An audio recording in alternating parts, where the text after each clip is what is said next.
They painted her as a monster, a creature so hideous that a single glance would turn flesh into stone. For thousands of years, Medusa has been the villain in every story. The beast slain by the hero Perseus, the tale whispered to children about vanity and divine punishment. Her image adorns shields and temples, frozen in eternal rage with serpents writhing where hair should grow. But history, as it often does, chose its narrative carefully and buried the truth beneath layers of myth and convenient lies. What if the monster was never the villain?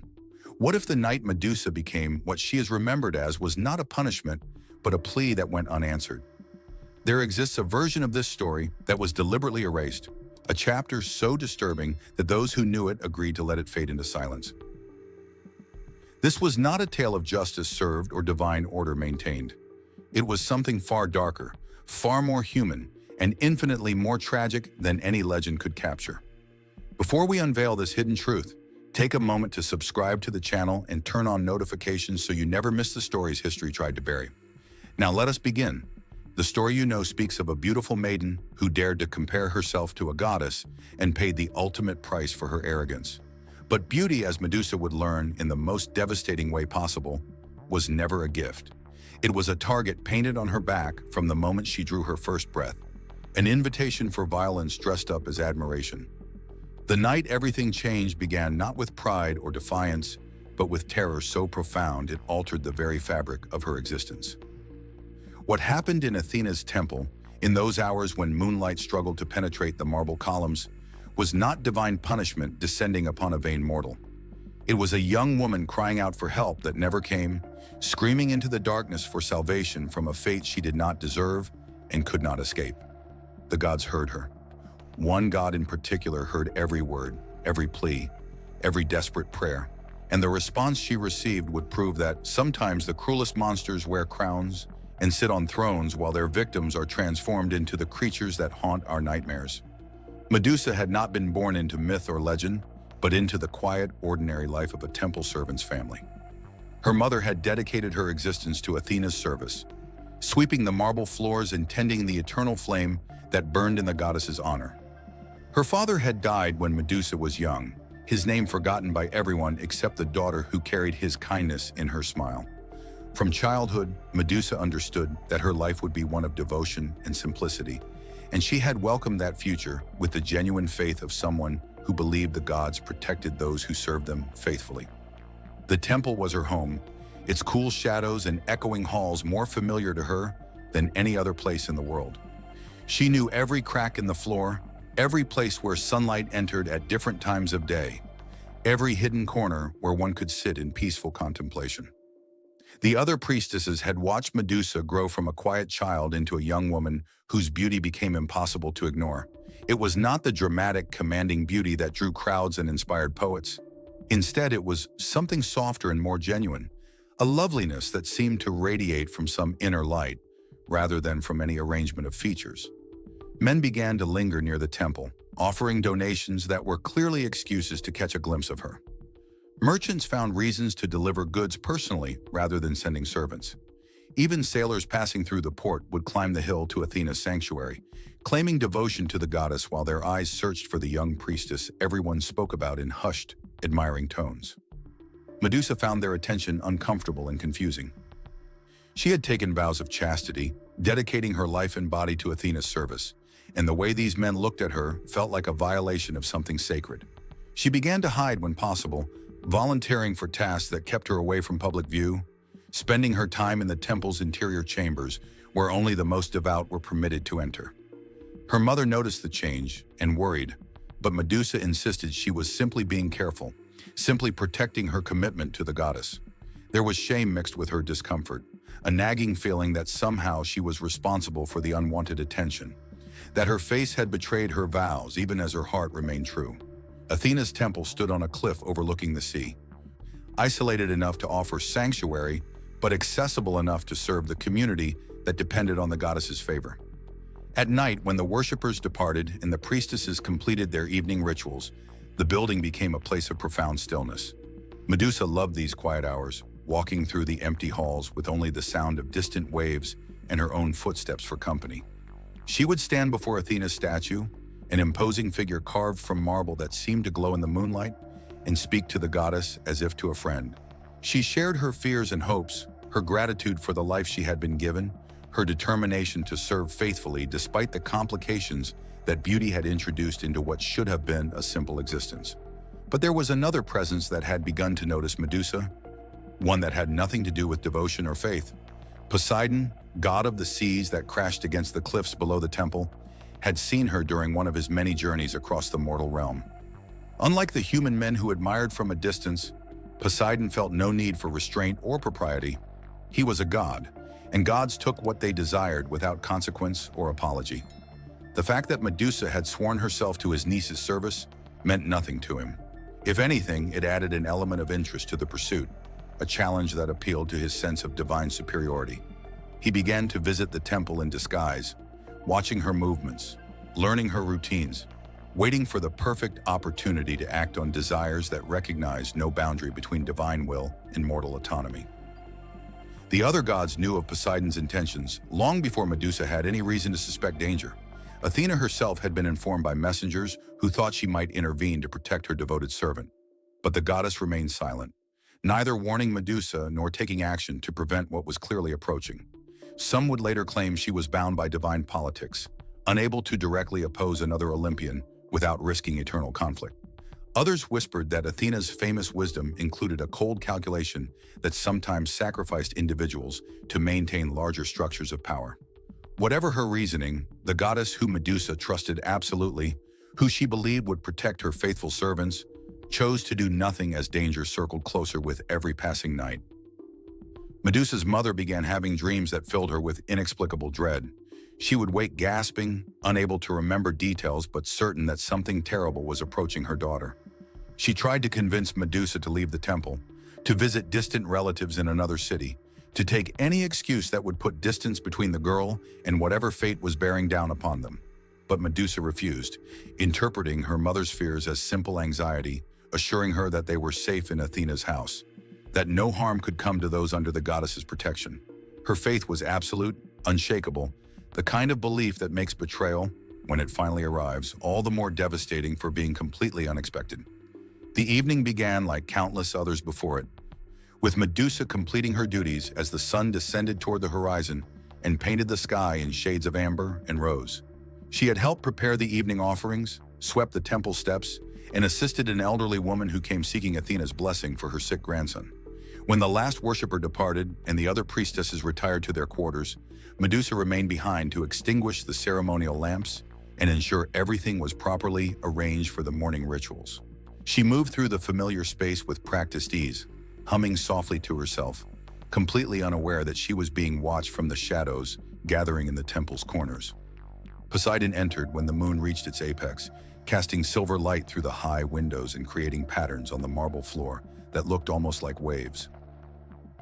He appeared not in his divine form, but as a man, handsome and commanding, his eyes holding the depth and danger of the ocean itself. Medusa saw him and felt immediate alarm, not because she recognized him as a god, but because she understood instinctively that his presence here, at this hour, meant nothing good. She asked him to leave, her voice polite but firm, explaining that the temple was closed and he would need to return in the morning if he wished to make an offering. He smiled at her words, and that smile contained such absolute confidence in his own power that Medusa felt her alarm transform into genuine fear. What happened next would be remembered and retold in ways that stripped Medusa of her voice and her truth. The official versions would speak of seduction, of a foolish girl who allowed herself to be compromised in a sacred space, of vanity leading to downfall. But the reality, the unbearable truth that those who valued comfortable myths chose to ignore, was violence. Poseidon did not seduce. He took, he overpowered. He violated the sanctity of his niece's temple and the autonomy of a young woman who had done nothing except exist in a body that others decided they had the right to claim. Medusa fought. She screamed for help, called out to Athena with every breath, begged the goddess who she had served faithfully to intervene, to stop this, to save her from the nightmare unfolding in the very heart of the sanctuary. But Athena did not come. The goddess remained in whatever distant realm she occupied, either unable or unwilling to protect the girl who had given her entire life to divine service. The other priestesses, sleeping in their quarters on the far side of the temple complex, heard nothing through the thick stone walls. Medusa was alone with a god who had decided she was his for the taking, and the power differential between them was so vast that resistance was not bravery, but simply the instinctive response of someone refusing to surrender their humanity even when it was being forcibly stripped away.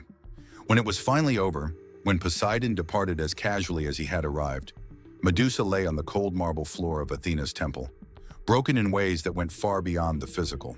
The hours that followed existed in a haze of shock and incomprehension. Medusa dragged herself to the altar, leaving a trail of blood across the pristine floor she had cleaned just hours earlier. She knelt before Athena's statue, this stone representation of the goddess who had not answered her screams, and wept with a grief so profound it seemed to empty her of everything except pain.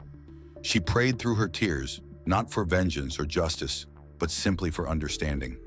She asked what she had done wrong, what sin she had committed to deserve this, why her faith and devotion had not been enough to warrant protection.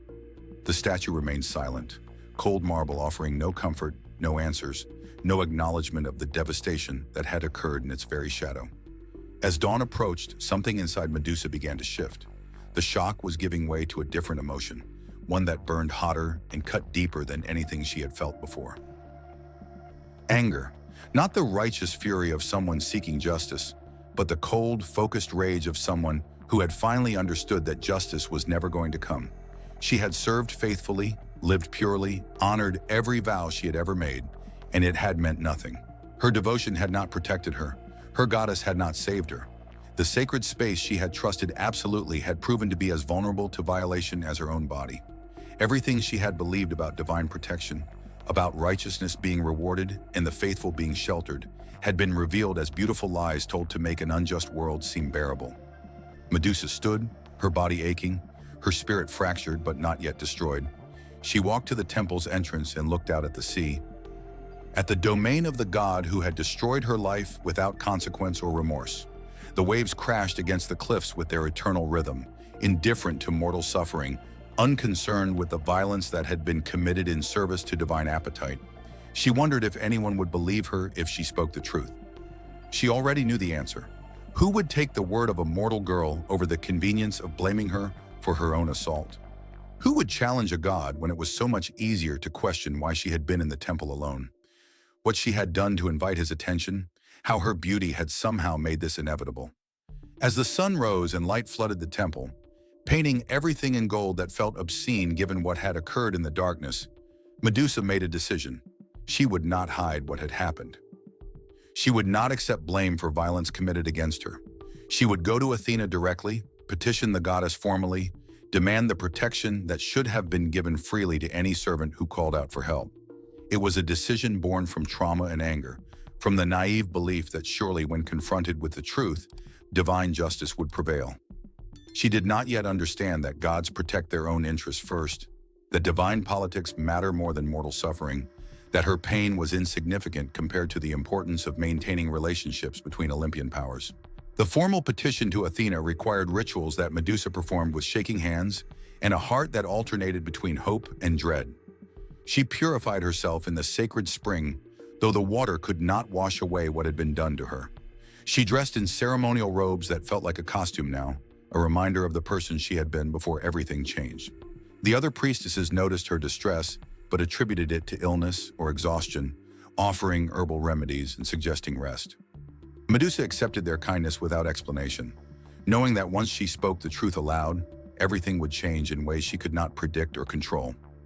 When she finally stood before the altar and called upon Athena, with the formal words reserved for serious petitions, the air in the temple seemed to thicken with divine attention. The goddess manifested not in physical form, but as a presence that filled the space, ancient and powerful, carrying the weight of countless centuries and the complexity of immortal concerns. Medusa felt that presence settle around her like a heavy cloak, and for a brief moment she allowed herself to hope. Surely Athena, goddess of wisdom and protector of women, would hear what had happened and respond with the justice that mortal authorities could never provide. Surely the goddess would punish Poseidon for violating not just a young woman, but the sanctity of Athena's own temple. Medusa spoke her truth into that divine presence, describing what Poseidon had done with words that came haltingly, painfully, each syllable a small act of courage. She explained that she had called for help, that she had begged for intervention, that she had trusted in divine protection that never arrived. She did not accuse Athena directly, her faith not yet completely destroyed, but her questions carried the weight of betrayal. Why had her prayers gone unanswered? Why had her goddess allowed this to happen to a devoted servant? What purpose could possibly be served by permitting such violation in a sacred space? The silence that followed her words stretched out until it became unbearable, heavy with judgment that Medusa could feel forming like a storm about to break. When Athena finally responded, her voice was cold and measured, carrying none of the compassion Medusa had desperately hoped for. The goddess spoke not of Poseidon's crime, but of Medusa's presence in the temple that night, of the pollution that had occurred in a sacred space, of the disruption to divine order that required correction. There was no acknowledgement of assault, no recognition of Medusa as a victim deserving protection. Instead, Athena framed the entire incident as a problem of contamination, of purity compromised, of sacred ground defiled. And in the logic of divine authority, the solution was not to punish the perpetrator, but to remove the evidence of the crime by transforming the victim into something that could be safely blamed and forgotten. Medusa listened in growing horror as Athena pronounced her judgment. There would be no justice against Poseidon. To move against him would risk conflict between major Olympian powers, disrupting the delicate balance that kept the divine realm functioning. But something had to be done about the violation of the temple, about the blood on the floor and the screams that had echoed through sacred halls. The solution, in Athena's wisdom, was to ensure that Medusa could never be violated again, but not through protection or sanctuary. Instead, the goddess would transform her into something so terrifying that no one would ever dare approach her with desire or violence. She would become a creature whose very gaze turned flesh to stone, a monster that men would hunt rather than assault, a warning rather than a victim. The transformation began before Medusa could protest, before she could beg for any other solution, before she could fully comprehend that her goddess had chosen to punish her for being attacked rather than defending her against her attacker. Pain unlike anything she had experienced before, worse even than the assault itself, tore through her body as divine power reshaped her at the most fundamental level. Her hair writhed and twisted, each strand becoming a living serpent that hissed and struck at the air around her head. Her skin took on an unnatural pallor, cold and smooth like marble. Her eyes, which had once been called beautiful, became weapons that carried death in their gaze. She screamed as the transformation consumed her, but the sound that emerged was no longer entirely human, carrying undertones that spoke of something other, something monstrous. When the pain finally subsided and Medusa could think clearly again, she understood with devastating completeness what had been done to her. Athena had not protected her. The goddess had silenced her, transformed her trauma into a convenient myth, turned the victim into the monster so that no uncomfortable questions would need to be answered.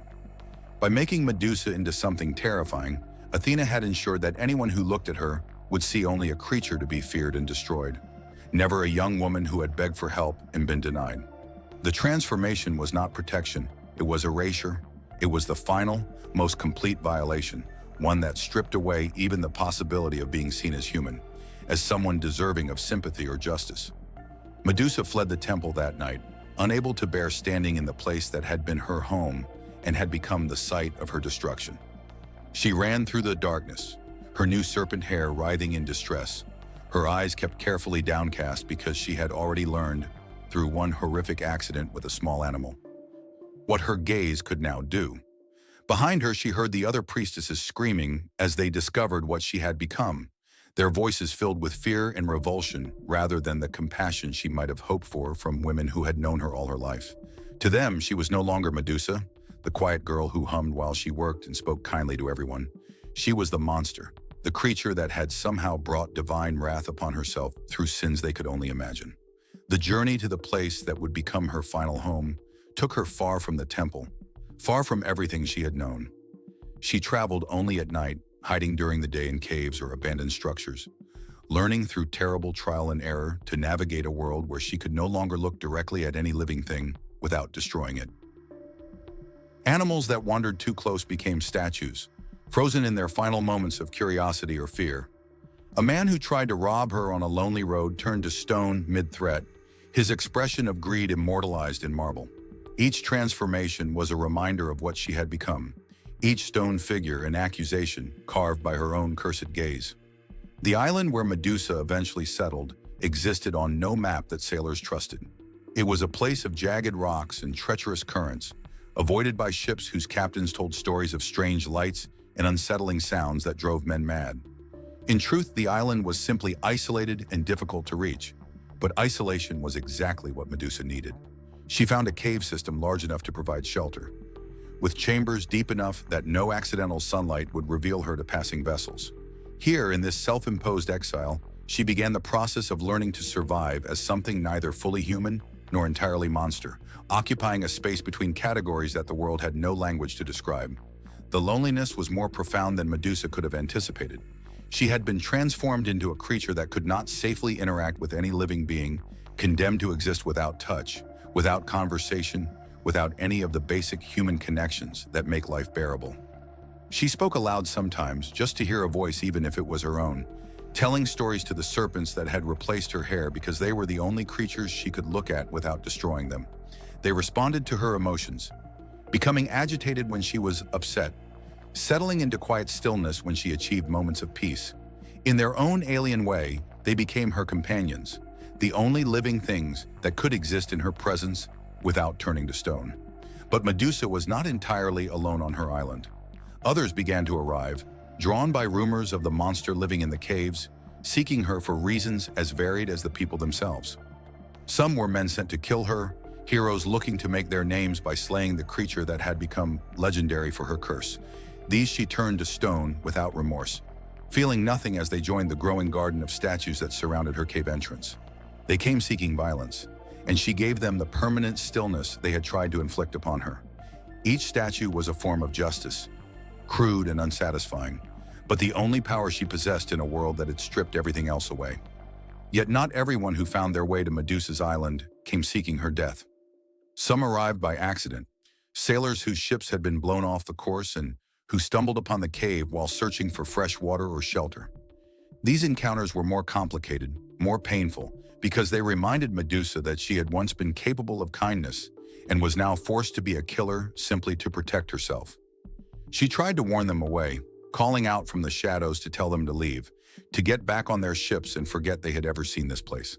Some listened and survived. Others, curious or brave or foolish, pressed forward and paid with their lives, becoming stone monuments to the tragedy of ignoring warnings given by monsters who were once human.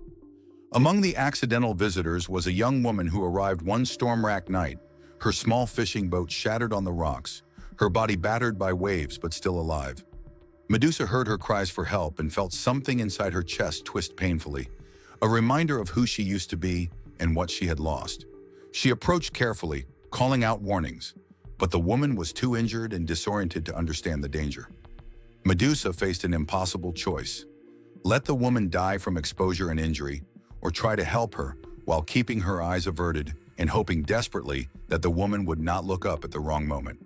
She chose to help, guiding the woman into the cave using only her voice, providing water and what meager supplies she had scavenged from previous visitors. For 3 days, Medusa tended to the injured woman without ever letting her see her face. She kept to the shadows, spoke gently, shared food and stories from a distance that felt simultaneously too close and impossibly far. The woman, whose name was Cora, talked about her life as a fisherwoman, about the family waiting for her in a coastal village, about the storm that had destroyed her boat and nearly claimed her life. She asked questions about her mysterious savior, curious about why Medusa hid in darkness, why she refused to show herself. Medusa deflected with partial truths, saying she was disfigured, that her appearance frightened people, that it was better for everyone if she remained hidden. It was not exactly a lie, but it was far from the complete truth. On the 4th day, when Cora was strong enough to travel, Medusa helped her repair what remained of her boat using materials salvaged from other wrecks that littered the island's shore. She worked at night, her hands still capable of the careful craftsmanship she had learned in the temple, while Cora slept in the cave. When morning came and the boat was as seaworthy as Medusa could make it, she woke Cora and told her it was time to leave. The fisherwoman insisted on seeing her benefactor's face, on thanking her properly, on knowing who had saved her life. Medusa refused, becoming almost desperate in her insistence that Cora leave immediately, that she never look back, that she forget this island and the creature who lived here. Cora finally agreed, though clearly hurt and confused by the rejection of her gratitude. As Cora's boat disappeared over the horizon, Medusa stood on the beach and wept for the first time since her transformation. The tears felt strange on her altered face, but the grief they carried was entirely human. She had been reminded of what connection felt like, of the simple pleasure of conversation and shared presence, and the reminder made her exile even more unbearable. That brief encounter had shown her exactly what she had lost, not just her human form, but her place in the human world, her ability to be seen and known and accepted. The isolation that she had been learning to tolerate became actively painful, a constant ache that had no cure and no end in sight except death.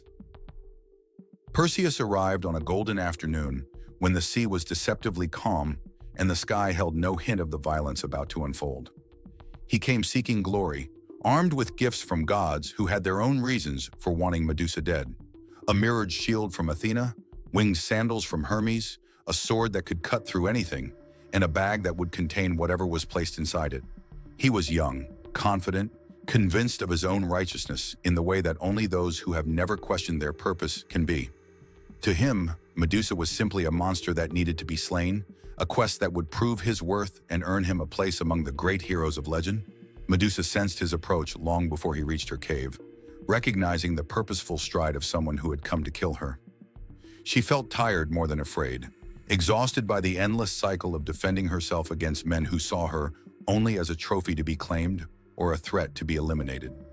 Part of her wanted to simply let it happen, to finally end the lonely existence that had become more cursed than the transformation itself. But survival instinct proved stronger than despair, and she retreated into the deepest chambers of her cave, hoping that perhaps this hero would lose his courage in the darkness and leave her in peace. Perseus was clever, she had to give him that. He used the mirrored shield to navigate, looking at her reflection rather than directly at her, turning her own curse into a weakness he could exploit. He called out as he advanced, not with threats, but with proclamations of justice, explaining that he was ridding the world of a monster, that her death would make the seas safer, that he was performing a service to all mankind. Medusa listened to his words and felt a bitter laugh build in her chest. He spoke of her as if she were simply evil incarnate, as if her monstrousness had no origin story, as if she had chosen this existence rather than having it forced upon her through violence and divine indifference. She tried to speak, to tell him the truth, to explain that she was not what he thought she was. Her voice echoed through the cave, carrying years of grief and rage and loneliness. She told him about the temple, about Poseidon, about Athena's betrayal disguised as transformation. She explained that every statue in the garden outside her cave was a man who had come to kill her, that she had never sought violence, but only defended herself against those who could not see past her cursed appearance to the human being trapped inside. Perseus hesitated, just for a moment, and in that hesitation, Medusa felt a spark of desperate hope. Perhaps he would listen. Perhaps he would be different from every other hero who had come seeking glory at her expense. But the moment passed, crushed under the weight of Perseus's certainty that gods did not make mistakes, that divine judgment was always just, that monsters did not deserve sympathy regardless of how they became monstrous. He resumed his advance, and Medusa understood that there would be no mercy, no reprieve, no acknowledgement of her humanity. She was simply the obstacle between Perseus and his glorious future, a stepping stone in his journey to heroism. The unfairness of it burned through her exhaustion, igniting one final spark of defiance. If she was going to die, at least she would die fighting, would make him work for the trophy he sought, would ensure that this easy victory cost him something, even if only effort and fear. The final confrontation was brief and brutal. Perseus's divine gifts made him nearly impossible to fight, his mirrored shield turning her greatest weapon into useless defense, his sword cutting through her attempts to strike back. When the blade finally found her neck, severing her head in one clean stroke, Medusa's last thought was not of hatred or despair, but of relief. The endless isolation was ending. The curse was finally lifting. Whatever awaited her beyond death could not possibly be worse than the existence she was leaving behind. Her eyes closed not in fear, but in something approaching peace, a final surrender to the fate that had been chasing her since the night everything changed. Perseus emerged from the cave holding Medusa's head aloft, triumphant and celebrated, ready to claim his place in legend. He would be remembered as a hero, his name spoken with admiration across centuries. The head he carried would become a weapon and a trophy, used in further adventures, eventually mounted on Athena's shield as a symbol of divine power. No one would ask why Medusa had become what she was. No one would question whether killing her had truly been justice or simply another violence committed against someone who had already suffered more than anyone should endure. The story would be simplified, sanitized, transformed into a tale that was easy to tell and easier to believe. But on that island, in the cave where Medusa had spent her final years, something remained that could not be erased by convenient narratives. The walls held marks she had carved during endless lonely nights, words and images that told the true story of what had happened to her, prayers to Athena that were never answered, pleas for understanding that fell on deaf ears, a detailed account of the assault in Poseidon's own temple, and the transformation that followed, written in careful script by someone who knew her truth would be dismissed but refused to let it disappear completely. These marks would fade eventually, worn away by time and weather. But for a brief span of years, they existed as testament to a voice that had been systematically silenced by gods and heroes alike. The serpents that had been her hair survived her death, scattering into the Mediterranean, where their descendants would carry traces of her curse forward into legend. From her blood, according to some accounts, sprang Pegasus and other creatures of myth. As if even in death, Medusa could not be simply a victim, but had to be transformed into an origin story for others' adventures. Her body was left on the island, never given the funeral rites she would have wanted, her bones eventually scattered by wind and tide, until nothing remained except the statues of those who had tried to kill her. They stood as an accidental memorial, a garden of stone men who had seen her as a monster and learned too late that looking at someone without seeing their humanity carried its own deadly consequences. In the years that followed, sailors who passed the island sometimes reported hearing sounds on the wind that might have been crying, might have been the call of seabirds, might have been nothing except the guilty imagination of those who knew the story and felt uncomfortable with its convenient ending. Some claimed to see a figure standing on the beach at twilight, a woman with serpents for hair who watched the horizon as if waiting for someone to return, someone to finally ask the questions that mattered. But these reports were dismissed as superstition and sailors' tales, ignored by those who preferred their myths simple and their monsters definitively slain. The truth, as it so often does, faded into whispers and eventually into silence, buried under layers of more palatable narratives until only the sanitized version remained. Yet the question persists, unspoken but undeniable, haunting every retelling of Medusa's story. What might have been different if anyone, had stopped to listen before raising their sword? What if Perseus had asked why she lived in isolation, rather than assuming she deserved her exile? What if Athena had defended her servant instead of punishing her for being attacked? What if the story of Medusa had been told from the beginning, not as the tale of a monster slain, but as the tragedy of a young woman who cried out for help and was answered with transformation into the very thing people feared most?